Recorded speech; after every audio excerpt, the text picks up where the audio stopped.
वल्आक़िबतु लिल्मुत्तक़ीन वला उद्वान इल्ला अलज़्ज़ालिमीन वस्सलातु वस्सलामु अलन नबिय्यिल करीम व अला आलिहि व अस्हाबिहि व अज़वाजिहि व ज़ुर्रिय्यातिहि व अहलि बैतिहि अजमईन व मन तबिअहुम बिइहसानिन इला यौमिद्दीन व बाद फ़अऊज़ु बिल्लाहि मिनश शैतानिर रजीम बिस्मिल्लाहिर रहमानिर रहीम इन्नल्लाह यअमुरु बिल अदलि वल इहसानि व ईताइ ज़िल क़ुर्बा व यन्हा अनिल फ़हशाइ वल मुनकरि वल बग़य सदक़ल्लाहु मौलानल अज़ीम। वक़ाल नबियुना व हबीबुना मुहम्मदुन सल्लल्लाहु अलैहि वसल्लम इन्न मिनन नासि मफ़ातीह लिल खैर मग़ालीक लिश्शर व इन्न मिनन नासि मफ़ातीह लिश्शर मग़ालीक लिश्शर मग़ालीक लिल खैर फ़तूबा लिमन जअलल्लाहु अला यदैहि मफ़ातीहल खैर व वैलुल लिमन जअलल्लाहु अला यदैहि मफ़ातीहश शर। रवाहु इब्नु माजा बिइस्नादिन हसनिन औ कमा क़ाल नबियुना सल्लल्लाहु अलैहि वसल्लम। जनाब सदर, स्टेज पे जलवा अफरोज मुअज़्ज़ज़ उलमाए किराम और जुमला हाज़िरीन जलसा, वक्त काफ़ी हो चुका है। आप हजरात ने हजरत मौलाना डॉक्टर मोहम्मद तारिक साहब का कीमती खिताब तफसील के साथ सुना। बहुत सारी खैर की और काम की बातें आ चुकी हैं।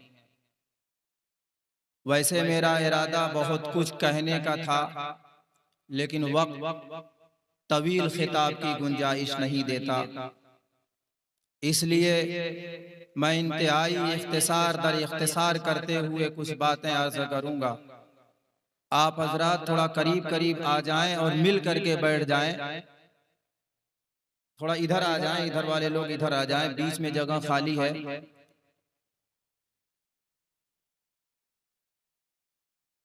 मैंने कुरान करीम की एक ऐसी आयत पढ़ी है जो आम तौर से जुमे के दूसरे खुतबे के खत्म की निशानी और अलामत समझी जाती है।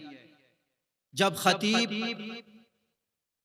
खुतबे जुमा देते हुए इन्नल्लाह यअमुरु बिल अदलि वल इहसानि व ईताइ ज़िल क़ुर्बा पढ़ना शुरू कर देता है, तो वो तमाम लोग जिनके ऊपर खुतबा गिरा गुजर रहा होता है वो खुश होने लगते हैं कि बस अब खुतबा खत्म होने वाला है, अब जुमे की नमाज खड़ी होने वाली है। मैं चाहूंगा कि इसके ऊपर थोड़ी सी रोशनी डालूं। एक वक्त वो था, बनु उमैया का दौर था। इमाम सुयूती रहमतुल्लाह अलैह ने तारीख़ुल खुलफ़ा के अंदर इस बात को लिखा है और बहुत से मुफस्सिरीन ने भी इसको नक़ल किया है कि बाज़ लोग मिंबरों से हजरत अली रज़ी अल्लाह ताला अन्हु के ताल्लुक से नामुनासिब जुमले कह दिया करते थे। तो जब उमर सानी हजरत उमर इब्न अब्दुल अजीज रहमतुल्लाह अलैह खलीफा बने, तो इन्होंने अपने उमरा के नाम ये खत रवाना किया, खत लिखा और ये आर्डर जारी कर दिया कि अब आज से हजरत अली रजी अल्लाह ताला अन्हु के ताल्लुक से कोई नामुनासिब जुमला मिंबर से नहीं कहा जाएगा। और सबसे पहले उन्होंने ये आयत खुतबे का हिस्सा बनाया, इन्नल्लाह यअमुरु बिल अद्ल, कि अल्लाह ताला हुक्म देता है अदल का, वल इहसान, और इहसान करने का, व ईताई ज़िल कुर्बा, और रिश्तेदारों को इनायत करने का, उनका ताउन करने का, उनकी मदद करने का। तो तीन चीजें इसमें बयान फरमाई गई। एक ये कि अल्लाह सुब्हानहू व तआला अदल का हुक्म फरमा रहे हैं कि बराबरी की जाए, इंसाफ का मामला किया जाए, जुल्म व ज्यादती न की जाए।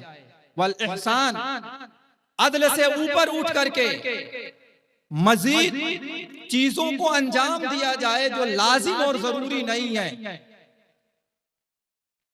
व ईताई ज़िल कुर्बा, और जो आपके रिश्तेदार हैं उन्हें भी दिया जाए।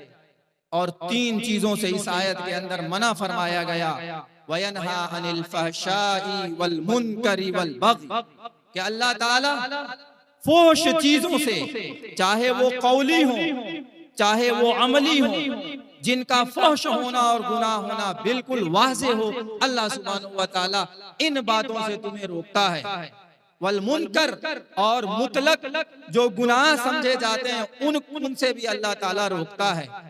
तो आम गुनाह से भी अल्लाह मना करता है, रोकता है। वल बग़ी, और बग़ी यानी जुल्म व ज़्यादती से अल्लाह ताला रोकता है। ये आयत इतनी जामे है, खैर के उमूर को और बुराई से रोकने के ताल्लुक से तीन अल्फाज ऐसे इस्तेमाल किए गए हैं कि तमाम बुराइयों से गोया इस तीन अल्फाज के जरिए से अल्लाह ताला ने रोक दिया। हजरत उमर इब्न अब्दुल अजीज रहमतुल्लाह अलैह ने अपने लोगों को मुकल्लफ कर दिया कि अब आज से इस आयत को पढ़ा जाए, और हजरत अली रजी अल्लाह ताला अन्हु के ताल्लुक से कोई नाज़ेबा नामुनासिब जुमला ना कहा जाए। उसी वक्त से अइम्मा हजरात ने, खुतबा हजरात ने अपने खुतबों के इख्तिताम पर इस आयत को पढ़ना शुरू कर दिया। मगर अब खतीबों को यह भी चाहिए कि कभी कभी अपने खुतबों में इस आयत के अलावा कोई और आयत भी पढ़ दें, ताकि अवाम का ज़हन साफ हो जाए और अवाम इसको लाजिम और जरूरी ना समझे। पूरी जिंदगी जब कोई आदमी जो नाखादा हो खतीब की जुबानी इस आयत को पढ़ते हुए सुनता है, फिर कभी कोई एक खतीब इसके अलावा पढ़ देता है, तो फौरन वो ये सोचने लगता है कि शायद आज खुतबा नाकिस रहा, नामुकम्मल रहा, और खत्म वाली जो आयत इन्नल्लाह यअमुरु बिल अद्ल वल इहसान है, खतीब साहब आज भूल गए, नहीं पढ़े। तो अगर आप नहीं पढ़ेंगे इस आयत के अलावा कोई और आयत और रोजाना इसी को पढ़ते रहेंगे, तो गलतफहमी का अवाम शिकार हो सकती है। इसलिए खतीबों को ये चाहिए कि कभी कभी इस आयत के अलावा कोई और आयत भी पढ़ करके अपना खुतबा खत्म करें। खैर, इस आयत के ऊपर मैं तफसील के साथ रोशनी डालूंगा। मैंने एक हदीस इब्ने माजा शरीफ की पढ़ी है। नबी अकरम सल्लल्लाहु अलैहि वसल्लम ने इस हदीस के अंदर दो तरह के लोगों का जिक्र फरमाया है। फरमाया इन्ना मिनन नासि मफातिह लिल खैर मगालिक लिश्शर, के लोगों की दो किस्में हैं, दो तरह के लोग होते हैं। कुछ लोग ऐसे होते हैं जो खैर की कुंजियां हुआ करते हैं, खैर उनसे वजूद में आता है, और शर के लिए ताले होते हैं। कहीं पे गुनाह का अमल हो रहा होता है, शर अंजाम पा रहा होता है, शर सर चढ़ के बोल रहा होता है, तो वो उस शर को मिटाने की कोशिश करते हैं, उसको खत्म करने की कोशिश करते हैं, उसको बंद करने की कोशिश करते हैं। और दूसरे कुछ लोग ऐसे भी होते हैं जो शर की कुंजियां होते हैं, कि शर ही उनसे जन्म लेता है, शर ही उनसे फैलता है, शर के कामों ही में वो जुड़ते हैं और शर के कामों ही में वो ताउन करते हैं। मगालिक लिल खैर, और वो खैर के कामों के लिए ताले हुआ करते हैं।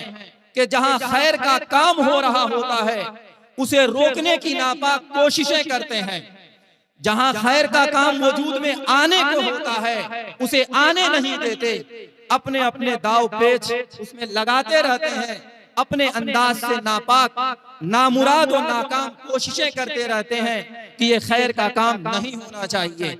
मोहम्मदुर रसूलुल्लाह सल्लल्लाहु अलैहि वसल्लम ने दो तरह के लोगों का जिक्र करने के बाद आगे जो जुमला बयान फरमाया है ये इंतहाई उन लोगों के लिए खुशी का बाइस है जो पहली किस्म में आते हैं, और इंतहाई डरा देने वाला जुमला उन लोगों के लिए है जो दूसरी किस्म में आते हैं। अल्लाह के नबी अलैहिस्सलातु वस्सलाम ने बयान फरमाया कि बशारत और खुशखबरी है। आम तौर पर अहादीस के अंदर या कुरानी आयात के अंदर तूबा का लफ्ज जब आता है तो उमूमन बशारत जन्नत की मुराद हुआ करती है। उलमा ने लिखा है कि यहाँ पर भी नबी अकरम सल्लल्लाहु अलैहि वसल्लम पहली किस्म के लोगों के लिए जन्नत की बशारत सुना रहे हैं।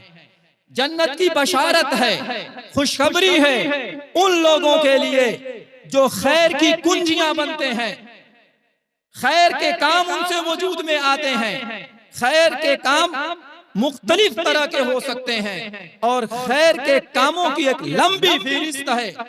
आप चाहें तो आप गिनाते चले जाएं कि किसी ने मस्जिद बनाना शुरू कर दिया, किसी ने मदरसा बनाना शुरू कर दिया, किसी ने किसी को पढ़ाना शुरू कर दिया, किसी ने तबलीग का काम करना शुरू कर दिया, किसी ने दीन की बातें लोगों में फैलानी शुरू कर दी, किसी ने कुछ लिखना शुरू कर दिया, किसी ने दीन की मजलिसें लगानी शुरू कर दी, वगैरह वगैरह खैर के बेशुमार काम हैं। और शर के भी इसी तरीके से बेशुमार काम हैं। तो फरमाया गया जन्नत की बशारत है उन लोगों के लिए जो खैर के वजूद में आने का सबब बनते हैं, और जहां पे बुराई वजूद में आने को होती है या आ चुकी होती है उस बुराई के खात्मे का सबब बनते हैं, उसके लिए ताले बनते हैं। आप जानते हैं कि ताला खुलता चाबी से है, और ताला लगा हुआ हो चाबी न हो तो उस ताले का कोई फायदा नहीं होता। मुसलमानों, दूसरी किस्म के लोग कौन हैं और उनके लिए अल्लाह के नबी सल्लल्लाहु अलैहि वसल्लम ने कैसी सख्त वईद बयान फरमाई है, जरा सुनिएगा। नबी अकरम सल्लल्लाहु अलैहि वसल्लम ने जो जुमला बयान फरमाया वह वैलुन, और वैल है। वैल के कई माना उलमा ने लिखे हैं, एक माना तबाही और बर्बादी के हैं। मोहम्मदुर रसूलुल्लाह सल्लल्लाहु अलैहि वसल्लम अपनी जुबान मुबारक से उस शख्स के लिए वैल की वईद सुना रहे हैं, धमकी दे रहे हैं अजाब की, धमकी दे रहे हैं तबाही और बर्बादी की, कि जो खैर वजूद में आता है तो उसको बंद करने की नापाक कोशिशें करता है और शर के वजूद में आने की राहें हमवार करता है, उसके लिए तबाही और बर्बादी की बद्दुआ नबी अकरम सल्लल्लाहु अलैहि वसल्लम इस हदीस में दे रहे हैं। हम में से हर एक झांक करके ये देखे अपने गरीबान में कि खैर का वजूद इसके जरिए से कहाँ हुआ, कब हुआ, कितना हुआ, और शर का वजूद कब हुआ, कहाँ हुआ, कितना हुआ, और अगर खैर का कहीं वजूद है तो उसको बंद करने की मैंने आपने कितनी कोशिशें की हैं, और अगर शर का वजूद कहीं है तो उसको रोकने की, उसको बंद करने की, उसको खत्म करने की कितनी कोशिशें की हैं। आज हर घर में बड़ी वजाहत के साथ मैं कहूंगा कि शर के वजूद में आने के ऐसे ऐसे जराए हैं कि तन्हा जो शख्स शर को वजूद में ला रहा है उसे मालूम है, अल्लाह ताला को मालूम है कि कैसे शर ये फैला रहा है। अपने घर में बैठा मोबाइल के जरिए न जाने खुद क्या कर रहा है और कहां तक वो बुराई फैला रहा है। दुनिया के कोने कोने तक एक इंसान अपने घर में बैठकर अपने जेब में जो मोबाइल लिया हुआ है उसके जरिए खैर भी फैला सकता है, उसके जरिए शर भी फैला सकता है, उसके जरिए अपनी दुनिया और आखिरत भी बना सकता है, उसके जरिए अपनी दुनिया और आखिरत को तबाह बर्बाद भी कर सकता है, उसके जरिए अपनी औलाद की तरबियत भी कर सकता है, अपने मुआशरे की इस्लाह भी कर सकता है, और उसी के जरिए खुद अपने को तबाह भी कर सकता है, अपनी औलाद को भी तबाह कर सकता है, अपने मातहतों को भी तबाह कर सकता है और पूरे मुआशरे को खराब कर सकता है, बल्कि पूरी दुनिया में बुराई फैलाने का सबब इख्तियार कर सकता है। मेरे भाइयों, बुजुर्गों और दोस्तों, जायजा लेने की जरूरत है। कहीं ऐसा तो नहीं कि कहीं पे खैर का वजूद हो और हम उसे बंद करने की अंदर ही अंदर कोशिश कर रहे हो। चाहे जिसके हाथों खैर का वजूद हुआ हो उसे ये इल्म हो या नहीं, आमतौर पे देखा यह जाता है कि लोग अंदर से घाव मारते हैं ताकि सामने वाले को पता ना चल सके। क्या उस वक्त ये भूल जाते हैं कि वो अल्लाह जो अलीमुम बिज़ाति सुदूर है, खबीरुम बिमा यअमलुल इबाद है, वो दिलों के हाल को भी जानता है, राज़े सरबस्ता को भी जानता है। ठीक उसी तरीके से जैसे हम और आप जाहिर को देख के जान जाते हैं, बल्कि मैं यूं कहूं कि अल्लाह के देखने के साथ अपनी मिसाल देना भी गलत हो सकता है। ये तो समझाने के लिए, अपने ज़हनों को और आपके ज़हनों के करीब करने के लिए एक बात बताई जा रही है कि अल्लाह सुब्हानहू व तआला, जैसे हम एक चीज को देख के समझ रहे हैं, रब ताला के लिए सारी चीजें वैसे ही हैं। गायब तो अल्लाह ताला के लिए कोई चीज नहीं है। बंदों के पेश नजर कभी गायब कह दिया जाता है कि अल्लाह ताला आलिमुल गैब भी है और आलिमुल शहादा भी है। अल्लाह के लिए कोई चीज गायब नहीं है, सारी चीजें उसके लिए हाजिर है। मगर जो चीजें बंदों से गायब है, अल्लाह से वो भी गायब नहीं है। जाहिर हो बातिन हो, हम घर की कोठरी में कोई अमल अंजाम दे रहे हो या मजमे आम में, रोड पे, चौराहे पे सबके सामने अंजाम दे रहे हो, अल्लाह ताला बराबर उसी तरीके से देखता है। तो मेरे भाइयों, बुजुर्गों और दोस्तों, जरा जायजा लीजिए, कहीं खैर के वजूद में आने के जो असबाब हैं उनको हम काट तो नहीं रहे हैं, कहीं किसी की उसके खिलाफ ज़हन साजी तो नहीं कर रहे हैं, कहीं ऐसा तो नहीं है कि हमारे हाथों से, हमारे जरिए से कहीं खैर का जो वजूद है उसे बंद करने की कोशिश तो नहीं हो रही है, और कहीं हमसे शर का वजूद तो नहीं हो रहा है। बहुत सारी मिसालें मस्जिद में आप देख लीजिए, मदरसे में देख लीजिए, खानकाह में देख लीजिए, दुकान पे देख लीजिए, जिसका जो कारोबार है उसमें देख लीजिए, लोग ऐसे मिल जाते हैं जो देख के जलते हैं। हमारे यहाँ कहा जाता है कि भाई उसको अल्लाह ने नेमत दी है, जल तुम क्यों रहे हो, परेशान तुम क्यों हो रहे हो। अरे भाई, अगर बगल वाले की तामीर हो रही है घर की, ईंट का बोझ अपने सर पे क्यों लदवा रहे हो, उसकी दीवार उठ रही है, पैसा उसका खर्च हो रहा है, परेशानी तुम्हें क्यों है। ये जुमला बिल्कुल बरहक है कि लोग दूसरों की आसानियों से ज्यादा परेशान हैं अपनी परेशानियों के मुकाबिल में। लोगों को अपनी परेशानियां उतना परेशान नहीं करती जितना दूसरों की आसानियां परेशान करती हैं। जहां किसी को देखा कि अल्लाह ताला ने उसे किसी चीज से नवाजा है तो टांग अड़ानी शुरू कर दी। नहीं नहीं, ये मुसलमानों का तरीका नहीं है, ये मोहम्मदुर रसूलुल्लाह सल्लल्लाहु अलैहि वसल्लम की तालीमात के खिलाफ है। इन्नल्लाह यामुरु बिल अद्ल, अल्लाह ताला अदल का हुक्म देता है, अल्लाह इंसाफ का हुक्म देता है, अल्लाह जुल्म ज़्यादती से मना करता है, अल्लाह ना इंसाफी से रोकता है। आदमी ये चाहता है कि मेरे पास मकान हो जाए, अब अदल का तकाजा ये है कि अपने भाई के लिए भी चाहे कि उसके लिए उसके पास भी मकान हो जाए। आदमी ये चाहता है कि मेरे घर में ये चीज हो जाए राहत की, तो अब अदल का तकाजा ये है, बराबरी का तकाजा ये है, इंसाफ का तकाजा ये है कि अपने भाई के लिए भी वही चाहे। हदीस में बयान फरमाया गया, तुम अपने लिए जो पसंद करते हो वही अपने भाई के लिए भी पसंद करो। जायज चीजों में अपने लिए जो चीज आप पसंद करते हैं अपने भाई के लिए भी पसंद कीजिए। यूं ना कहिए किसी को अगर अजियत में देखा, किसी को अगर परेशानी में देखा, तो यूं ना कहिए कि बहुत अच्छा हुआ, बहुत अच्छा हुआ, फलां गुनाह का वबाल उसको मिल रहा है, सजा उसको मिल रही है। आप ये मुतय्यन नहीं कर सकते।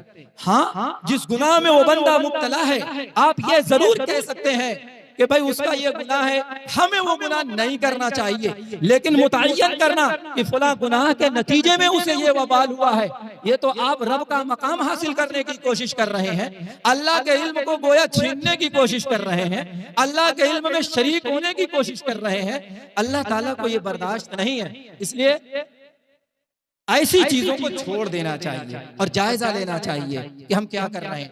आइए, एक हदीस बुखारी शरीफ से मैं पढ़ता हूँ, हदीस की दीगर किताबों के अंदर भी ये रिवायत आई है एक मर्तबा नबी अकरम सल्लल्लाहु अलैहि वसल्लम की मौजूदगी में एक जनाजा गुजरा। नबी अकरम सल्लल्लाहु अलैहि वसल्लम ने जनाजा के देख करके जो सहाबा हाजिर थे उनसे कहा, अल मुस्तरीह वल मुस्तराह मिन्हु। सहाबा कहाँ खामोश होने वाले, वो इल्म के प्यासे हैं। नबी अकरम सल्लल्लाहु अलैहि वसल्लम के इशारों पे मर मिटने वाले हैं। जरा भी कोई इब्हाम हो और मोहम्मदुर रसूलुल्लाह सल्लल्लाहु अलैहि वसल्लम की मौजूदगी हो और सहाबा इस्तिफसार ना करें, सहाबा दरियाफ्त ना करें, सहाबा तफसील को तलब ना करें, सहाबा वजाहत तलब ना करें, मालूम ना करें, ये नहीं हो सकता। सहाबा की तो ख्वाहिश ये हुआ करती थी कि कोई देहात का रहने वाला, कोई बादिया नशी सहाबी आए और मोहम्मद रसूलुल्लाह सल्लल्लाहु अलैहि वसल्लम से दो टोक अंदाज में खुल करके अपने लबे लहजे में, अपने अल्फाज में सवाल करे। नबी अकरम सल्लल्लाहु अलैहि वसल्लम जब जवाब दें तो हमारा भी फायदा हो जाए, तो खुद सहाबा को मौका मिलेगा और वो सवाल नहीं करेंगे, ऐसा नहीं होता। सहाबा ने सवाल किया कि अल्लाह के रसूल सल्लल्लाहु अलैहि वसल्लम, मल मुस्तरीहु वल मुस्तराहु मिन्हु। अल्लाह के रसूल, इसका मफहूम ये है कि अल्लाह के रसूल सल्लल्लाहु अलैहि वसल्लम से सहाबा ने पूछा कि अल्लाह के रसूल सल्लल्लाहु अलैहि वसल्लम, आपने दो जुमले इरशाद फरमाए हैं, एक जुमला अल मुस्तरीह का, दूसरा जुमला अल मुस्तराह मिन्हु का। इसका क्या मतलब है, इसका क्या मफहूम है, इससे क्या मुराद है, इसका क्या माना है, क्या मतलब है। नबी अकरम सल्लल्लाहु अलैहि वसल्लम, पहले मैं तर्जमा कर देता हूँ, फिर अल्लाह के रसूल सल्लल्लाहु अलैहि वसल्लम ने जो जवाब दिया उसकी वजाहत करता हूँ। अल्लाह के नबी सल्लल्लाहु अलैहि वसल्लम ने बयान फरमाया, अल मुस्तरीह यानी आराम पाने वाला। दूसरा जुमला बयान फरमाया, अल मुस्तराह मिन्हु, वो जिससे आराम पाया गया है। एक शख्स आराम पाता है और एक शख्स से आराम पाता है। दो तरह के लोग होते हैं, नंबर एक जो खुद आराम पाए, नंबर दो जिससे दूसरे लोग आराम पाएं। इसी से आपके ज़हन में ये बात वाज़ेह हो गई होगी कि दो तरह के लोग होते हैं। एक वो जो दूसरों की ईज़ा रसानियों से आराम पाता है, और दूसरे वो लोग जो दूसरों को परेशान करते हैं, वो मर जाते हैं तो लोग उनसे आराम पा जाते हैं। नबी अकरम सल्लल्लाहु अलैहि वसल्लम ने यही जवाब दिया है। अल्लाह के नबी सल्लल्लाहु अलैहि वसल्लम ने बयान फरमाया कि मोमिन बंदा जब इंतकाल कर जाता है तो वो लोगों की ईज़ा रसानियों से, तकलीफों से, अज़ियतों से, मुसीबतों से आराम पा जाता है। यानी मोमिन बंदा नेकोकार होता है, लोग उसको सताते हैं, तरह तरह की अज़ियतें पहुंचाते हैं, उसका नुकसान करने की कोशिशें करते हैं, उसे बर्बाद करने के मंसूबे बनाते हैं, उसको नाकाम करने के इरादे बनाते हैं, मगर जब वो इस दुनिया से चला जाता है तो जो लोग ईज़ा पहुंचाने की कोशिशें कर रहे होते हैं उनकी कोशिशों से आराम पा जाता है, मुसीबत से उसको अब राहत मिल जाती है। तो मोमिन बंदा ऐसा होता है कि जो खुद दूसरों की ईज़ा रसानियों से, दूसरों की तकलीफों से, दूसरों के आलाम से, दूसरों की मुसीबतों से आराम पा जाता है। और एक फासिक बंदा होता है, हदीस में फाजिर का लफ्ज आया है कि एक फाजिर बंदा होता है कि लोग उससे आराम पा जाते हैं, शजर आराम पा जाते हैं, जानवर आराम पा जाते हैं और शहर आराम पा जाते हैं। तो दो तरह के लोग होते हैं, एक जो दूसरों को इतना परेशान करते हैं, इतना परेशान करते हैं, इतना परेशान करते हैं कि जब वो मर जाते हैं तो लोगों को राहत मिल जाती है। ऐसे लोगों से जो तकलीफें पहुंचाया करते थे, जानवरों को आराम मिल जाता है। हदीस में दवाब का लफ्ज है कि जानवरों को भी आराम मिल जाता है। कैसे? वो ऐसे कि वो ऐसे ऐसे जराइम का इर्तिकाब करते हैं, ऐसे ऐसे मजालिम ढाते हैं, ऐसे ऐसे फवाहिश और मुनकरात और गुनाह का काम अंजाम देते हैं कि अल्लाह सुब्हानहू व तआला आसमान की बारिश को रोक देता है, कहत साली अल्लाह ताला नाजिल कर देता है। वबा फैल जाती है, जानवर भी परेशान होने लगता है, उसकी रूह तड़पने लगती है, भूखा और प्यासा रहने लगता है, भूख और प्यास हर तरफ फैल। फरमाया गया शहर भी उससे आराम पा जाते हैं, यानी उसके गुनाह और उसके मजालिम की नहुसत की वजह से शहर वीरान पड़ जाता है। शहर में तरह तरह की मुसीबतें वबाएं आने लगती हैं। तो जब ऐसे जुल्म ढाने वाले, ऐसे फाजिर और फासिक लोग इस दुनिया से जाने लगते हैं, चले जाते हैं, तो जानवरों को भी राहत मिलती है, इंसानों को भी राहत मिलती है, चरिंद परिंद को राहत मिलती है। इसी तरीके से फरमाया गया कि जमीन को भी राहत मिल जाती है, यानी शहर को भी राहत मिल जाती है। मुझे बताओ कौन ये चाहेगा कि वो उन लोगों में शामिल हो जाए कि जब वो मरे तो दूसरे लोगों को राहत मिले, राहत महसूस हो, और लोग ये कहें, चाहे जुबान से ना कहें, दिल की जुबान से ये कहें कि बहुत अच्छा हुआ मर गया, बहुत परेशान किया था, बहुत अजियतें पहुंचाता था, बहुत मजालिम ढाता था, बहुत टांगे अड़ाता था, न जाने क्या से क्या करता था, मुनकरात, फवाहिश, गुनाह के काम। तो कौन चाहेगा कि इनमें शामिल हो? हर कोई ये कोशिश करेगा और चाहेगा, उसकी आरज़ू होगी कि जब वो इस दुनिया से जाए तो लोगों की जुबान पे ये कलमा हो, ये बात हो कि बेचारा बड़ा सीधा साधा था, बड़ा नेक और साले था, बड़ा शरीफ नफ्स था, बड़ा करीम नफ्स था, आदात व अखलाक का बड़ा उम्दा, किरदार का बड़ा आला था, गुफ्तार का बड़ा सच्चा था, नशिस्तो बर्खास्त मिसाली थी, वगैरह वगैरह। हर कोई चाहेगा कि लोग इसी तरह उसको याद करें, इन्हीं जुमलों में याद करें और कहें कि अब उसको लोगों की ईज़ा रसानियों से, लोगों की तकलीफों से राहत मिल गई है। हर कोई चाहेगा। मोहम्मद रसूलुल्लाह सल्लल्लाहु अलैहि वसल्लम ने, मुस्लिम शरीफ की एक रिवायत है, उसके अंदर बयान फरमाया है, रावी हजरत अबू हुरैरा रज़ी अल्लाह ताला अन्हु है, अल्लाह के नबी सल्लल्लाहु अलैहि वसल्लम से नकल करते हैं, बादिरू बिल आमाल।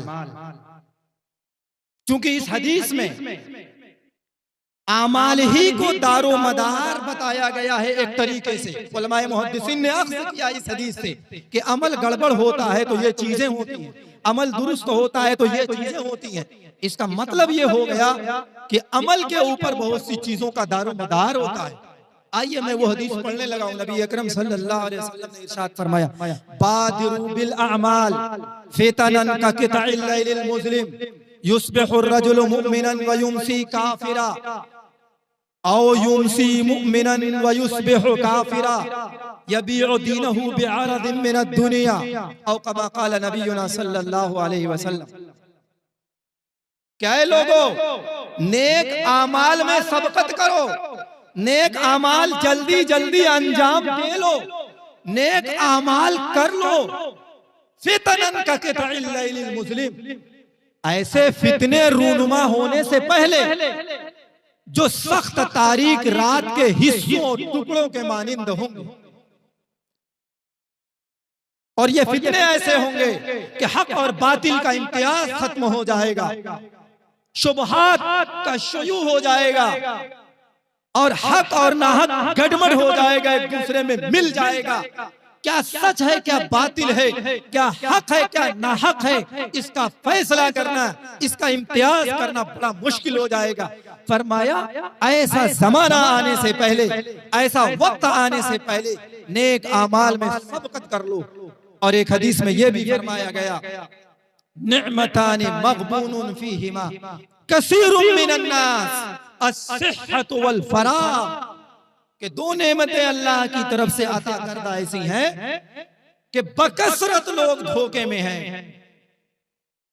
नंबर एक, सेहत का जमाना, सेहत के अहवाल, तंदुरुस्ती का वक्त, और फरमाया गया खाली औकात। ये दो चीजें ऐसी हैं कि जब सेहत का जमाना होता है तो इंसान किसी चीज की परवाह नहीं करता, आखिरत के लिए जखीरा नहीं करता, नेक आमाल कम करता है। और जब सेहत गड़बड़ हो जाती है बहुत सी चीजें चाह करके भी जब नहीं कर सकता तब अल्लाह की तरफ मायल होता है। तो अब तो वक्त गया, आप नफलें ज्यादा नहीं पढ़ सकते, नेक काम ज्यादा नहीं कर सकते, ज्यादा देर तक खड़े नहीं रह सकते, ज्यादा इबादतें अंजाम नहीं दे सकते। तो आप धोखे में रहे। जब सेहत का जमाना था, अल्लाह ने कुव्वत दी थी, जवानी दी थी, तो आपने अल्लाह के लिए कोई नेक अमल नहीं किया। अब जब सेहत का जमाना चला गया है, अब चाह करके भी आप नहीं कर पा रहे हैं। ये धोखा नहीं तो और क्या है। फरमाएगा वल फरा, दूसरी चीज फारिग औकात, वो जमाना जब आपके पास वक्त है, आप इसको गनीमत जानिए। न मालूम कब आप बिजी हो जाएं, कब आप मशगूल हो जाएं, कब मशागिल का हुजूम आ जाए, कसरत के साथ आपके पास काम आ जाए, मशगूलियात बढ़ जाए, जिम्मेदारियां बढ़ जाए, मसूलियात बढ़ जाए, फिर आप चाह करके भी वक्त नहीं पा पाएंगे। आज आपको वक्त मिला है, अल्लाह के लिए कुछ कर लीजिए। आखिरत में जो आपको नफा दे और आपको नजात दिला दे, डूबती नैया में ये अमल आपका सहारा बन जाए, ऐसा काम कर जाइए। मेरे भाइयों, बुजुर्गों और दोस्तों, उस वक्त को याद कीजिए जब मौत का फरिश्ता रूह कब्ज करने के लिए आपके पास आएगा। झांकनी का आलम होगा, आपके घर वाले नहीं समझेंगे, आप ही देख रहे होंगे कि मौत का फरिश्ता आ रहा है, ये मेरी रूह को कब्ज कर लेगा। सारे अमाल जैसे मोबाइल की स्क्रीन पे आ जाते हैं, कंप्यूटर की स्क्रीन पे कुछ चीजें नजर आने लगती हैं, सारे अमाल उसी वक्त नजर आने लगेंगे। आपको याद आएगा कि फला वक्त फला पर आपने जुल्म किया है, फला की गीबत की है, फला को नीचा दिखाने की कोशिश की है, फला के खिलाफ प्रोपेगेंडा किया है, फला को बर्बाद करने की ये प्लानिंग की है, और ये वक्त इस चीज में गुजारा है, वगैरह वगैरह। इसी तरीके से नेक अमाल भी आपके सामने होंगे, मगर सबसे ज्यादा उम्मीद अफजा जो आपको उम्मीद दिलाए है कोई काम जो उस वक्त आप याद कर सकें। आप जरा सोचिए, आधे मिनट के लिए सोचिए कि आपका इंतकाल हो रहा हो, फरिश्ता रूह कब्ज करने के लिए आ रहा हो, आपसे पूछ रहा हो कि है तुम्हारे पास कोई ऐसा नेक अमल जिस पर तुम्हें सबसे ज्यादा एतमाद और भरोसा हो कि इस अमल की बदौलत रब के दरबार में मैं नजात पा जाऊंगा और जन्नत मेरा अबदी ठिकाना बन जाएगा। जरा सोचिए, कोई ऐसा काम इखलास और लिल्लाहियत के साथ अल्लाह की रिजा जोई के लिए, अल्लाह को खुश करने के लिए आपने किया है, खुद अपने लिए किया है या अपनी औलाद के लिए किया है या अपने मुआशरे में रहने वाले बंदों के लिए किया है, पड़ोसियों के लिए किया है, गुरबा और मसाकीन के लिए किया है कोई ऐसा अमल? नहीं, अगर नहीं है तो कर लीजिए, कर लीजिए, कर लीजिए। आप दूसरों का जनाजा अपने कंधों पे अगर चले जा रहे होंगे, मनोमन मिट्टी में दफन करके आप आ रहे होंगे, लेकिन ये याद रखिए, ये वक्त आपको भी देखना है, आपको भी इसी तरह कंधे पे उठा के लेके जाया जाएगा, मनोमन मिट्टी में दफना के आपके घर वाले वापस आ जाएंगे। फिर आपका जो कुछ दुनिया के अंदर माल होगा, जो औलाद होगी, जो रिश्तेदारियां होंगी, जो और चीजें होंगी, जो जायदादें होंगी, सब यहीं की धरी रह जाएंगी, कुछ काम न आएंगी। हाँ, अगर खैर के कामों में आपने लगा दिया होगा, खैर की लाइन में लगा दिया होगा, चाहे अपने माल को, चाहे अपनी आलो औलाद को, चाहे अपने रिश्तेदारों को, अकरबा को, अइज़्ज़ा को, पड़ोसियों को, मुआशरे में रहने वाले मुसलमानों को, या कोई ऐसा खैर का काम आपने कर दिया होगा जो आपके मरने के बाद भी आपके नामे अमाल में नेकियों के इजाफे का सबब बन रहा होगा, तब तो ठीक है, वरना ये सारी चीजें आपके लिए हलाकत का जरिया तो हो सकती हैं, नफा बख्श नहीं हो सकती। आज हम अपने लिए क्या कर रहे हैं? हर कोई ये सोचे, हम अपनी औलाद के लिए बिल्डिंगें बना रहे हैं, अपनी औलाद के लिए जमीनें खरीद रहे हैं, अपनी औलाद की आशाइश और आराम के लिए अपनी रातों को कुर्बान कर रहे हैं, लेकिन वही औलाद, बल्कि वही बाप जिसको अपने लिए नमाज पढ़ने की तौफीक नहीं होती, अपने लिए गरीबों के, मिस्कीनों को खिलाने की जरा सी भी कोशिश नहीं होती, इरादे नहीं बनते, तो फिर वो आपके लिए क्या करेगा? आपकी औलाद जुमे जुमे को मस्जिद में आती है, जब अपने लिए कुछ नहीं कर रही है, सिर्फ जुमा पढ़ रही है, ईद की नमाज पढ़ रही है, बकरीद की नमाज पढ़ रही है, या घर में किसी का इंतकाल हो गया है उस मौके से नमाज पढ़ रही है, तो आपके मरने के बाद क्या भरोसा वो खुद भी नमाज अपने लिए पढ़ेगी या नहीं, आपके लिए क्या नमाज नफल पढ़ेगी और आपके लिए क्या सदका और खैरात करेगी। दूसरों के सहारे न जिए। आप अपनी औलाद की तरबियत करते हैं दुनिया में दुनियावी उमूर के लिए और कहते हैं कि बाबू, बेटा, भाई, पड़ोसी, अपने पैर पे खड़ा होना सीखो, यानी तुम आमदनी का जरिया अपनाओ। ये सिर्फ दुनिया की हद तक है। जरा आप उसको ये भी तो बताइए कि जब मौत का फरिश्ता आएगा, रूह तन से जुदा कर देगा, फिर तुम्हें मनोमन मिट्टी में दफन करके तुम्हारे घर वाले वापस आ जाएंगे, तो अब वहां पे सवालात होंगे, मुनकर नकीर आएंगे और सवालात करेंगे किन चीजों के बारे में? क्या ये पूछेंगे कि दुनिया के अंदर कितना कमाया? क्या ये पूछेंगे कि अपनी औलाद के लिए तुमने क्या छोड़ा? क्या ये पूछेंगे कि लोगों को कितना सताया? क्या ये पूछेंगे कितना नाम कमाया? ये सब नहीं पूछा जाएगा। जो सवालात होंगे रब के बारे में होंगे कि बताओ तुम्हारा रब कौन है? मन रब्बु, तुम्हारा रब कौन है? रब का माना तरबियत करने वाला, यानी हर एक को उसके मुनासिबे हाल सारे असबाब मुहैया करने वाला कौन है? रब के बारे में पूछा जाएगा, दीन के बारे में पूछा जाएगा कि तुम्हारा दीन क्या है। नबी अकरम सल्लल्लाहु अलैहि वसल्लम के ताल्लुक से पूछा जाएगा। और याद रखिए, जिंदगी भर आप अपने घर में इन तीनों सवालात के जवाबात दोहराते रहें, जुबानी याद करते रहें, मगर आपका अमल ठीक नहीं है, आप बदकिरदार हैं, आप जालिम गाशिम हैं, दूसरों के खामखा चक्कर में पड़े रहते हैं, तो फिर जान लीजिए आपका ये याद किया हुआ दुनिया में जवाब वहां आपकी जुबान से नहीं निकल सकेगा।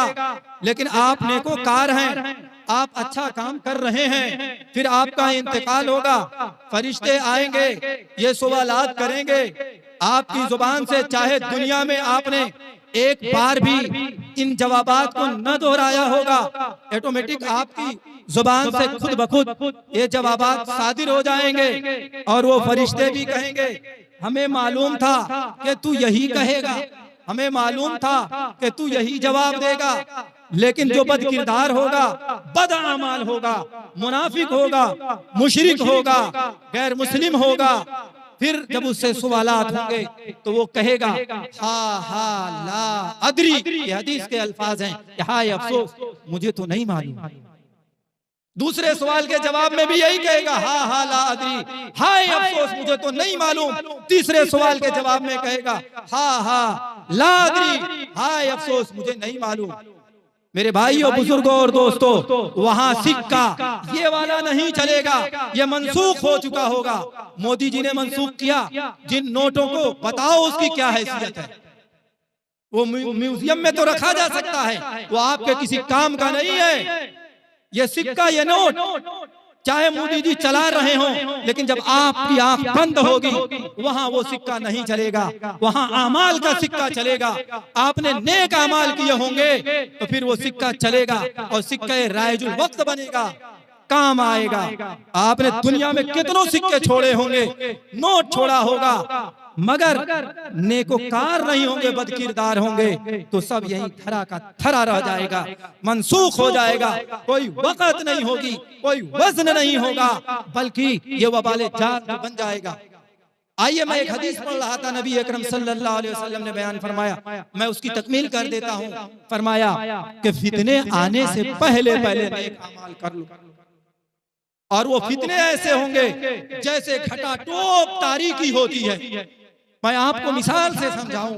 मिसाल के तौर पर एक गद्दा रखा हुआ हो, दूसरा गद्दा उस पर रख दीजिए, तीसरा रख दीजिए, चौथा रख दीजिए और आसमान तक ले जाइए, तो जो सबसे नीचा गद्दा होगा उसके नीचे कितना अंधेरा होगा, कितनी तारीकी होगी। बस ये समझाने के लिए, कुछ नहीं दिख रहा होगा।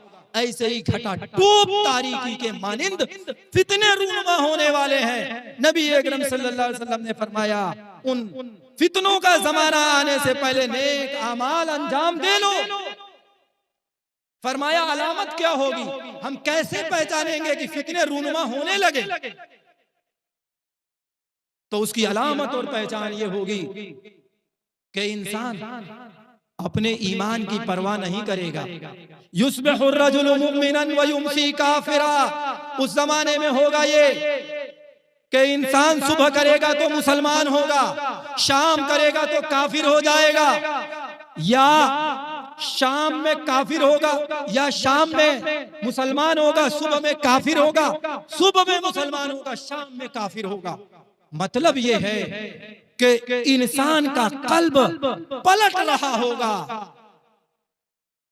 अभी अभी मुसलमान, थोड़ी देर में काफिर, सुबह को मुसलमान, शाम को काफिर, शाम को मुसलमान, सुबह को काफिर। और एक चीज और बयान फरमाई मोहम्मद रसूलुल्लाह सल्लल्लाहु अलैहि वसल्लम ने, यबीउ दीनहु बिअरदिम मिनद दुनिया, कि ये काफिर कैसे हो जाएगा, इतनी जल्दी जल्दी लोग कुफ्र कैसे इख्तियार करेंगे, क्या वजह होगी? कहा कि दीन की वक़ात उनके दिलों से निकल जाएगी, ईमान की अहमियत दिल से निकल जाएगी, इस्लाम की कीमत दिल से निकल जाएगी। वो अपने दीन को दुनियावी मामूली साजो सामान के एवज फरोख्त कर देगा, बेच देगा। मुसलमानों, दिल जरा थाम के सुनना, क्या हमारे नौजवान और हमारी नौजवान लड़कियां सुबह को मुसलमान होती हैं, शाम को काफिर नहीं हो जाती? क्या आप अखबार नहीं पढ़ते? क्या सोशल मीडिया का इस्तेमाल नहीं करते? क्या मोबाइल में आप हालात को नहीं जानते? क्या वे खबरें नहीं सुनते कि फला मुसलमान की बच्ची शाम को काफिर हो गई, या शाम में मुसलमान थी, सुबह को 9-11 हो गई, किसी काफिर के साथ कोर्ट मैरिज कर लिया, लव मैरिज कर लिया, अपने घर वालों को रोता हुआ, बिलखता हुआ, तड़पता हुआ उनके दिलों पे आरे चला करके निकल गया, लड़का हो या लड़की, सारी इज्जत नीलाम कर दिया। वालिदैन रो रो करके बुरे हाल का शिकार हो जाते हैं, एक एक हफ्ते तक घर से बाहर नहीं निकलते।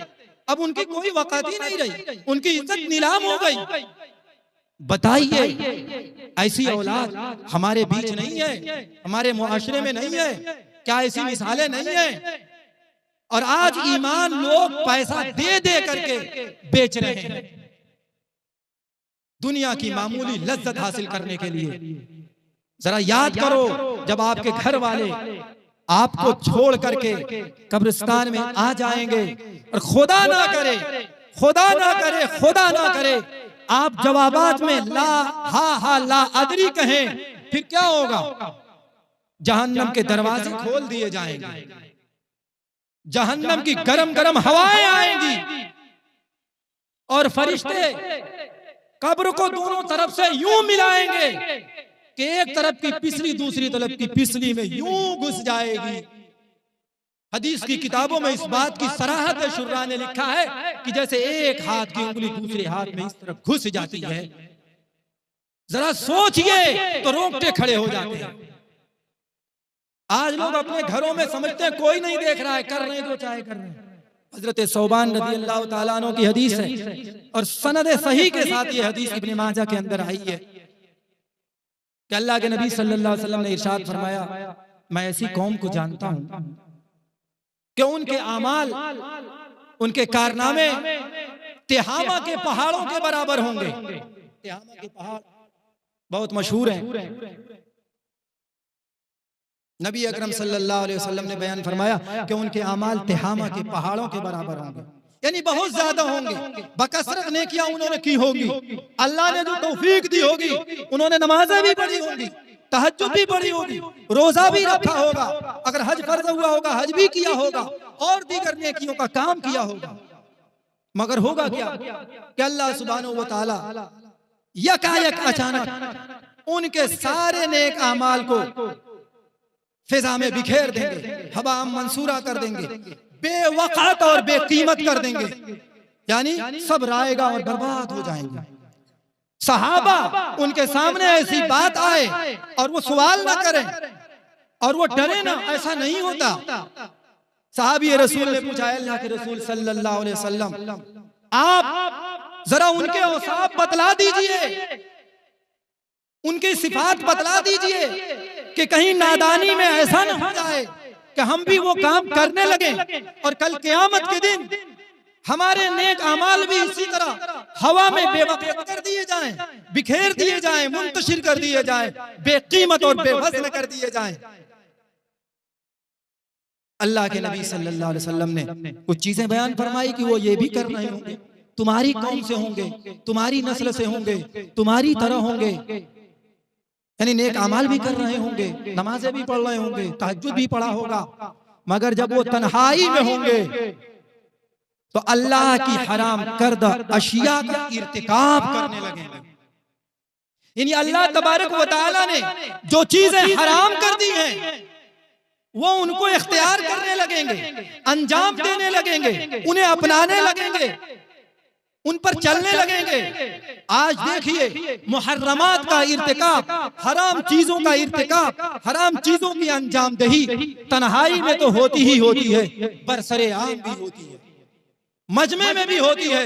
अब लोग नहीं डरते, बस ये जानते हैं कि मेरे पास पैसा है, मेरे 10 भाई हैं, पहलवान हैं, मेरे पास ओहदा है, मैं तो ये कर लूंगा, कुछ नहीं होगा, सीना ठोक के चलते हैं, कुछ होगा तो मैं ये कर दूंगा, वो कर दूंगा, अपने भाइयों को लेकर पहुंच जाऊंगा, अपने ओहदे के बेस पर मैं फतह व नुसरत का झंडा बुलंद कर लूंगा, ये सोच होती है।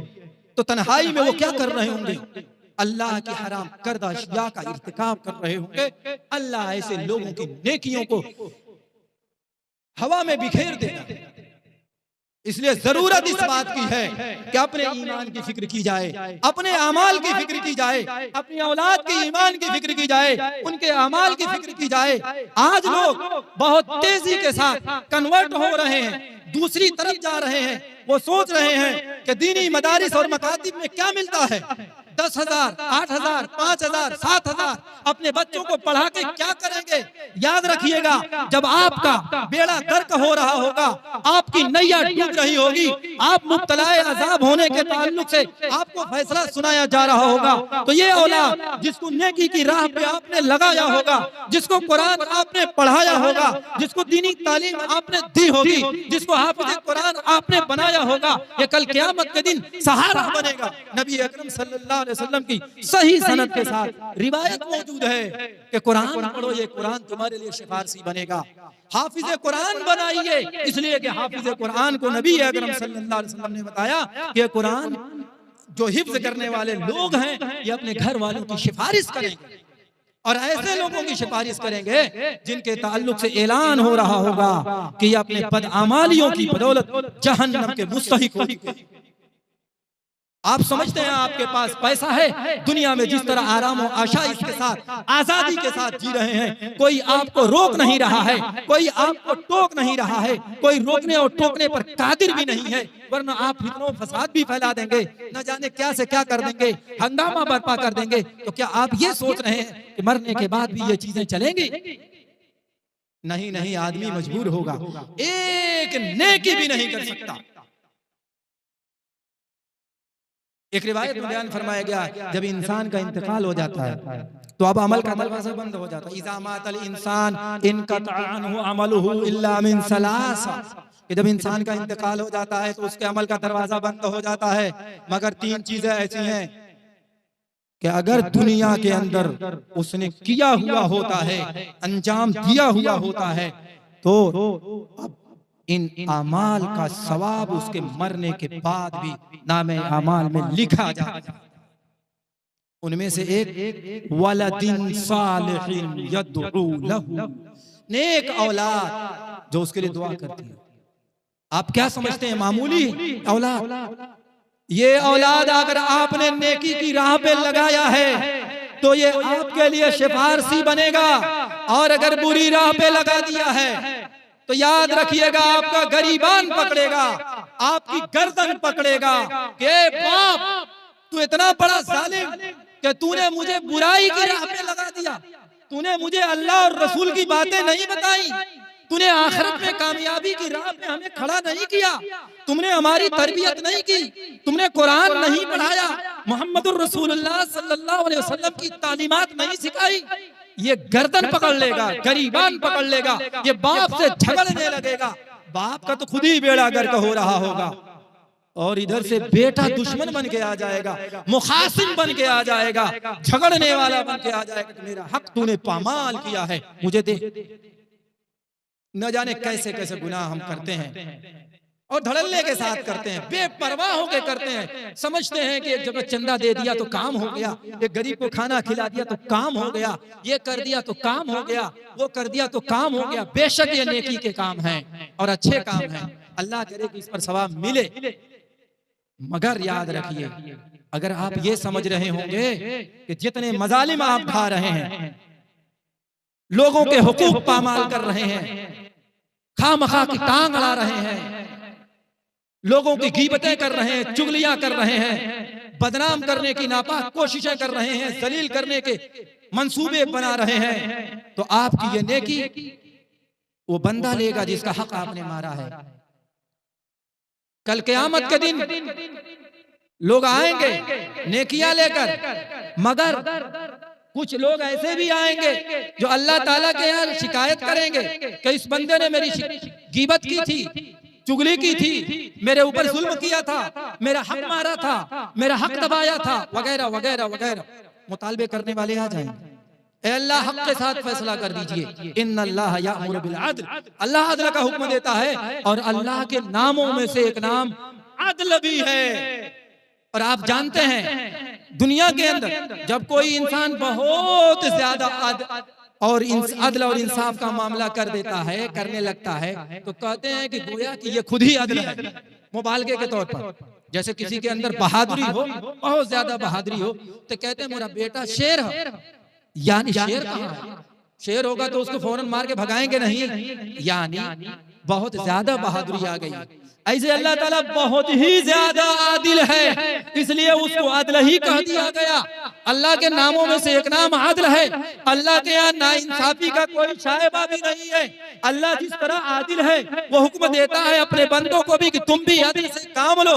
अब अगर किसी ने नाइंसाफी की है तो वहां इंसाफ मिलेगा। अल्लाह सुब्हानहू व तआला कहेगा कि ठीक है, उसने जुल्म किया है, तेरा हक दबाया है, तेरी गीबत की है, चुगली की है, तुझे नीचा दिखाने की नापाक कोशिशें की है। ऐ फरिश्तों देखो, उसके नामे आमाल में कुछ नेकियां हैं। फरिश्ते कहेंगे हैं, अल्लाह ताला का आर्डर होगा, फिर ऐसा करो कि उसकी नेकियां इस बंदे को दे दो जिसको इसने सताया था, नाहक जुल्म किया था, ज्यादती की थी, गीबत की थी, नेकी दे दी जाएगी। दूसरा बंदा आएगा, अल्लाह इसने मेरा भी हक दबाया था, जुल्म किया था, ज्यादती की थी। अल्लाह कहेंगे और नेकियां उसकी बची हैं। फरिश्ते अगर कहते हैं हाँ, तो अल्लाह कहेगा दे दो, दे दी जाएंगी। इस तरह मुतालबा करने वाले आएंगे, उसकी नेकियां दे दी जाएंगी, हत्ता की नेकियां खत्म हो जाएंगी और मुतालबा करने वाले बाकी रहेंगे। अल्लाह ताला फरिश्तों से कहेगा नेकियां हैं, फरिश्ते कहेंगे नेकियां तो सब खत्म हो गई। अल्लाह ताला कहेगा कि ऐसा है कि जो हुकूक का मुतालबा करने वाले लोग हैं, इनके गुनाह को उसके ऊपर लाद दो। चुनांचे इनके गुनाहों को उन पर लाद दिया जाएगा। फिर उसके बाद क्या होगा? वो उन गुनाहों के बोझ तले दब जाएगा और जहन्नम में फेंक दिया जाएगा। हाँ, दुनिया के अंदर कर लो जुल्म, अगर तैयार हो आखिरत में अपनी नेकियां दूसरों को देने के लिए। दुनिया के अंदर किसी का हक दबा लो, अगर तैयार हो कल क़यामत के दिन उसका गुनाह अपने ऊपर लादने के लिए। दुनिया के अंदर आप किसी को नीचा दिखाने का प्रोपेगेंडा कर लो, अगर तैयार हो वहां नाकाम व नामुराद, खाइब व खासिर होने के लिए और जहन्नम में जाने के लिए। जरा सोचो तो सही कि ये उम्र कितनी है। आप देखते हैं एक बच्चा होता है इंतकाल हो जाता है, कोई जरा बड़ा होता है जवान होता है इंतकाल हो जाता है, अल्लाह और उम्र देता है, बुढ़ापे की उम्र को पहुंचता है, इंतकाल होता है मगर हो जाता है। किसी ने क्या खूब कहा है, ऐनल आबाउ वल अजदाद, ऐनल मरीज़ वल उवाद, ऐनल फराइनतु शिदाद, ऐन मन बना व शय्यद व ज़खरफ व नज्जत व गर्रहुल माल वल वलद, ऐन मन बगा व तगा व जमअ व औआ, वक़ाल अना रब्बुकुमुल अअला अलम यकूनु अक्सर मिनकुम अमवाला व अतवला आजाला व अबअद आमाला तहनहुम सरा बिकलकली व मस्सकहुम बिततावुली फतिलका इज़ामुहुम बालिया व बुयूतुहुम खाविया अमरत हद्दिआबुल आविया कल्ला बल हुवल वाहिदुल मअबूद लैसा बिवालिदिन वला मौलूद। कहाँ चले गए हमारे आबाओ अजदाद? एक वक्त था आपके आबाओ अजदाद रहे होंगे, हमारे आबाओ अजदाद रहे होंगे, हमारे खानदान के पुराने लोग रहे होंगे। आज आप चिराग लेकर ढूंढिए, आप पूछिए, कितनों को तो नाम भी नहीं मालूम होगा अपने खानदान के आबाओ अजदाद का। कहाँ चले गए ये लोग? इसी मस्जिद के अंदर नमाज पढ़ते थे, यहीं पे रहा करते थे, इसी मकान में रिहाइश पजीर थे, यहीं पे खाते थे, पीते थे, कमाते थे, मिलते थे, जुलते थे। आज वो मनोमन मिट्टी के अंदर हैं। कहाँ चले गए? मरीज और वो लोग जो मरीजों की इयादत के लिए आते थे, आखिर ये लोग कहाँ चले गए? ऐनल फराइनतुश शिदाद, सख्त रवैया अपनाने वाले, जबरदस्त ताकत और कुव्वत वाले, फिरौनी ताकत वाले कहाँ चले गए? ऐन मन बना व शय्यद व ज़खरफ व नज्जद, कहाँ चले गए जिन्होंने जबरदस्त बिल्डिंगें बनाई और खूब उसमें पैसा लगाया, चमक दमक बढ़ाई? अलगरज ये लोग कहाँ चले गए? कहाँ चले गए ये लोग? जरा सोचिए। हमें भी वहीं जाना है, सबको आदम आबाद का मुसाफिर होना है।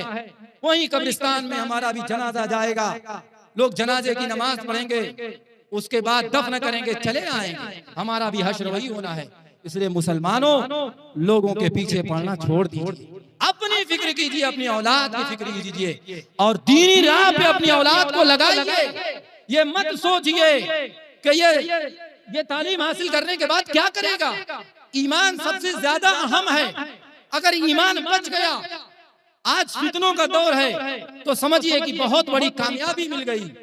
इसलिए अपनी औलाद को ईमान बताइए, इस्लाम बताइए, उसकी तालीमात को बताइए, ईमान की अहमियत, इस्लाम की अहमियत को पढ़ाइए, उनके दिल में उतारिए, जमाइए, कुफ्र और निफाक और शिर्क की कबाहत और शनाअत को बताइए।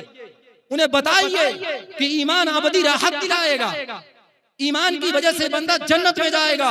उन्हें बताइए कि दुनिया में कैसा भी अमल कर लो, अगर तुमने शिर्क कर दिया, अगर तुमने कुफ्र इख्तियार कर लिया और अगर तुमने हकीकी निफाक इख्तियार कर लिया, तो दायमी तौर पर जहन्नम रहोगे। कभी अल्लाह ताला तुम्हें जन्नत नहीं देगा और वहां मौत नहीं आने वाली। मतलब यह है कि हमेशा हमेशा तुम्हें सजा होगी। फिर क्या करोगे? ये तो चंद रोजा मशक्कत तुम्हें बर्दाश्त करनी है दुनिया के अंदर। कितनी उम्र है? नबी अकरम सल्लल्लाहु अलैहि वसल्लम की तिरमिज़ी के अंदर रिवायत है, जिससे अंदाजा होता है कि अल्लाह के नबी सल्लल्लाहु अलैहि वसल्लम ने बयान फरमाया कि मेरी उम्मतियों के अक्सर लोगों की अक्सरी जो अगलबी उम्र है वो 60 से 70 के बीच है। आमार उम्मती मा बैन 60 व 70, मेरी उम्मत में से अक्सर लोगों की उम्र 60 से 70 के बीच होगी। अगर अल्लाह ताला ने किसी को और उम्र अता की तो बहुत गनीमत है, लेकिन आखिर इस दुनिया को छोड़ के जाना है। इसलिए मेरे भाई और दोस्तों, वक्त ज्यादा हो गया है, बातें भी ज्यादा हो गई हैं, अमल की जरूरत है। जरा सा आप ये भी सोच लीजिए कि आपकी भी आंख बंद होनी है, आप पर भी रोया जाएगा, 2-4 दिन आपके नाम पर भी लोगों को खिलाया जाएगा, 2-4 दिन आपके कब्र पर लोग फातिहा खानी करेंगे, 2-4 मौसम में 2-4 औकात पर 2-4 मौके पर आपको याद किया जाएगा। आपको लोग कुरान पढ़ के देंगे, नफल नमाजें पढ़ के देंगे, आपके नाम का सदका किया जाएगा। मगर एक वक्त वो भी आएगा कि ये लोग खुद अपने आप को भूल जाएंगे, तो आपको बदरज औला भूल जाएंगे। आप देख लीजिए, क्या किसी के बाप का इंतकाल नहीं हुआ? क्या आपने उनकी औलाद को नहीं देखा है? देखा है क्या रवैया इख्तियार करते हैं? 1 महीने तक 40 दिन तक लोग खाना खिलाते हैं, उसके बाद साल आया तो न जाने कैसी कैसी रसूमात अदा करते हैं, फिर खुद अपने आप को भूले हुए हैं तो अब्बा को नहीं भूलेंगे।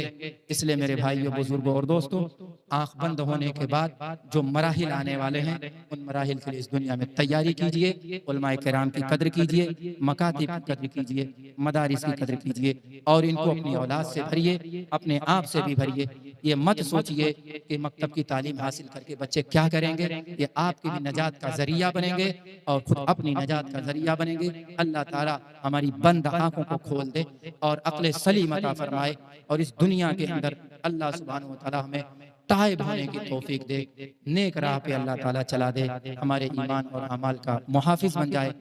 जो लोग इस मदरसे के अंदर मेहनत कर रहे हैं, कोशिश कर रहे हैं, मुझे मालूम है बहुत से लोग अपनी मुद्दत से खिदमत अंजाम दे रहे हैं, कोशिशें कर रहे हैं, लेकिन लोगों का रुझान नहीं होता इधर, लोग इधर नहीं आते। हालांकि ये मदरसा बना ही इसीलिए कि इस इलाके के लोग ज्यादा से ज्यादा आएं। अगर यहीं के लोग नहीं आएंगे तो बाहर से लोग कहाँ से आएंगे? यहीं के लोग तवज्जो नहीं देंगे तो कहाँ से लोग आएंगे? अल्लाह ताला जो लोग भी जिस लाइन से जैसे भी खिदमत अंजाम दे रहे हैं, अल्लाह ताला उनकी खिदमत को कबूल फरमाए, नेक नियति के जज्बे के साथ अल्लाह ताला हम सबको और उनको भी इस अजीम खिदमत अंजाम, इन अजीम खिदमत अंजाम देने की तौफीक अता फरमाए। जो कमियां कोताहियां हमसे, आपसे, उनसे होती हैं, अल्लाह ताला उन्हें माफ़ फरमाए। आमीन सुम्मा आमीन व आखिरु दअवाना अल्हम्दुलिल्लाहि रब्बिल आलमीन। अल्हम्दुलिल्लाह अल्लाहुम्मा लकल हम्दु व लकश शुक्र कुल्लु अल्लाहुम्मा लकल हम्दु व लकश शुक्र कुल्लु अल्लाहुम्मा लकल हम्दु व लकश शुक्र कुल्लु अल्लाहुम्मा सल्लि अला मुहम्मदिन नबिय्यिल उम्मी व अला आलिहि व सल्लिम तस्लीमा। रब्बिगफिर वरहम व तजावज़ अम्मा तअलम फ़इन्नका अंतल अज़्ज़ुल अकरम। अल्लाहुम्मा अंता रब्बी ला इलाहा इल्ला अंता खलक़तनी व अना अब्दुक व अना अला अहदिका व वअदिका मस्ततअतु अऊज़ु बिका मिन शर्रि मा सनअतु अबूउ लक बिनिअमतिका अलैया व अबूउ बिज़ंबी फ़ग़फ़िर ली फ़इन्नहु ला यग़फ़िरु ज़ुनूब इल्ला अंता फ़ग़फ़िर ली फ़इन्नहु ला यग़फ़िरु ज़ुनूब इल्ला अंता फ़ग़फ़िर ली फ़इन्नहु ला यग़फ़िरु ज़ुनूब इल्ला अंता। अल्लाहुम्मा इग़फ़िर लना वरहमना आफ़िना वंसुरना। अल्लाहुम्मा अइज़्ज़िल इस्लाम वल मुस्लिमीन, अल्लाहुम्मा अज़िल्ल शिर्क, अल्लाहुम्मा दम्मिर अअदाअद्दीन, अल्लाहुम्मा शत्तित शम्लहुम, अल्लाहुम्मा मज़्ज़िक़ जमअहुम, अल्लाहुम्मा दम्मिर दियारहुम, अल्लाहुम्मा ख़र्रिब बुयूतहुम। अल्लाहुम्मा इन्ना नसअलुका रिज़ाका वल जन्नह व नऊज़ु बिका मिन सख़तिका वन नार। पाक परवरदिगार, आप हम सबको माफ़ फरमा दीजिए। अल्लाह हमारे गुनाहों पे कलम फेर दीजिए। अल्लाह हमने दिन के उजालों में, रात की तारीकी में गुनाह किए और कर रहे हैं। परवरदिगार आलम, इस मजमे के सामने हाथ उठाए हुए हैं। अल्लाह छोटे और बड़े और जानबूझकर अनजाने में जो गुनाह हुए हैं, सबसे हम तौबा करते हैं। अल्लाह इस तौबा को कबूल कर ले। अल्लाह इस तौबा को कबूल कर ले। अल्लाह हमारे हर तरह के गुनाह को माफ़ फरमा दे। है अल्लाह, दूसरों के ऊपर हम जुल्म ढा रहे हैं, हुकूक को पामाल कर रहे हैं। अल्लाह इससे तौबा के और उनके हुकूक को अदायगी की तौफीक अता फरमा। अल्लाह इस दुनिया ही में हम सबका हिसाब बेबाक कर दीजिए। अल्लाह इस दुनिया ही में हम सबका हिसाब बेबाक कर दीजिए। अल्लाह इस दुनिया ही में हम सबका हिसाब बेबाक कर दीजिए। ऐसा ना हो कि कल क़यामत के दिन जब हमारी आँख बंद हो तो कोई मुतालिब आ जाए, मुतालबा करने वाला आ जाए। परवरदिगार आलम, हुकूक की अदायगी की तौफीक अता फरमा। अल्लाह मकातिब की, मदारिस की, मसाजिद की, दीनी दरसगाहों की, मकाबिर की, है अल्लाह दीनी इदारों की, है अल्लाह औक़ाफ़ की हिफाजत फरमा। अल्लाह भरपूर हिफाजत फरमा। इस सिलसिले में तू हम सबकी नुसरत फरमा। अल्लाह मदद फरमा। अल्लाह जहाँ भी मुसलमान परेशान हाल हैं, जिन पर मजालिम ढाए जा रहे हैं, परवरदिगार आलम की नुसरत फरमा। अल्लाह ज़ालिमीन व गाशिमीन के हिदायत हो, उन्हें हिदायत से नवाज दे, वरना चुन चुन करके उन्हें तहस नहस कर दे, हलाक को बर्बाद कर दे, इस्तिसाल कर दे, उनका खात्मा कर दे।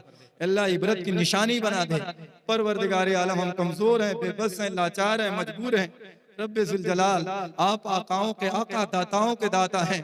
ए अल्लाह, हमारा कोई नहीं है। ए अल्लाह, आपके दर के अलावा कोई दर नहीं, आपके दरबार के अलावा कोई दरदार नहीं। अल्लाह, आप तो शहंशाहों के शहंशाह हैं, आकाओं के आका हैं। ए अल्लाह, आपके यहाँ असबाब की कोई जरूरत नहीं है। बेअसबाब भी नुसरत पे आए तो लम्हों में अल्लाह काया पलट देते हैं। परवरदिगार आलम, मुसलमानों की नुसरत फरमा दीजिए।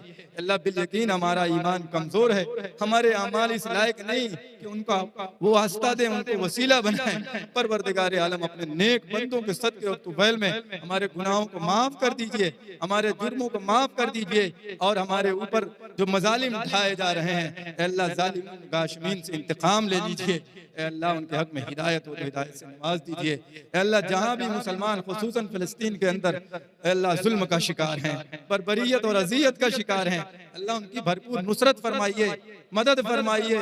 दाएं से बाएं से, आगे से पीछे से, ऊपर से नीचे से, हर तरफ से अल्लाह उनकी नुसरत फरमाइए। ए अल्लाह उनकी नुसरत फरमाइए। अल्लाहुम्मा कुन लहुम औना, अल्लाहुम्मा कुन लहुम नासिरा, अल्लाहुम्मा कुन लहुम ज़हीरा, अल्लाहुम्मा कुन लहुम हाफ़िज़न व मुहाफ़िज़ा, अल्लाहुम्मा अंज़िल मिनस समाई जुयूशल मलाइका लिइआनतिल मुस्तज़अफ़ीन फ़ी अर्ज़ि फ़िलस्तीन, अल्लाहुम्मा तक़ब्बल मिन्ना सालिह अमालिना, अल्लाहुम्मा तक़ब्बल मिन्ना सालिह अमालिना, अल्लाहुम्मा तक़ब्बल मिन्ना सालिह अमालिना। ए अल्लाह, हमने जो मांगा वो अता फरमा, जो मांगने से रह गया हमारे लिए भला और बेहतर हो। आका नामदार हज़रत मोहम्मद सल्लल्लाहु अलैहि वसल्लम, दीगर अंबिया और सुलहा औलिया अल्लाह ने मांगा हो, ए अल्लाह उसमें हमारा हिस्सा नसीब फरमा। ए अल्लाह, इस मदरसे को दिन दूनी रात चौगुनी तरक्की अता फरमा। ए अल्लाह, यहाँ के खुद्दाम को नेक नियति के साथ, ए अल्लाह, इस मदरसे को तरक्की की राह पर गामजन करने की तौफीक अता फरमा। ए अल्लाह, उनकी खिदमत को कबूल फरमा। अल्लाह, उनकी मदद फरमा, उनकी नुसरत फरमा। परवरदिगारे आलम, हम सब कमज़ोर ईमान वाले हैं, अगर आपकी मदद शामिल हाल ना हो तो हम कुछ भी नहीं कर सकते। परवरदिगारे आलम, आप हमारी भरपूर नुसरत फरमाइए। अल्लाह, हम सब की दुआओं को नबी पाक सल्लल्लाहु अलैहि वसल्लम रसूलुल्लाह हज़रात के सदक़े में, उनके तुफ़ैल में अल्लाह कबूल व मंजूर फरमा लीजिए। अल्लाहुम्मा रब्बना तक़ब्बल मिन्ना इन्नका अंतस समीउल अलीम, तुब अलैना इन्नका अंतत तव्वाबुर रहीम। व सल्लल्लाहु अला नबील करीम।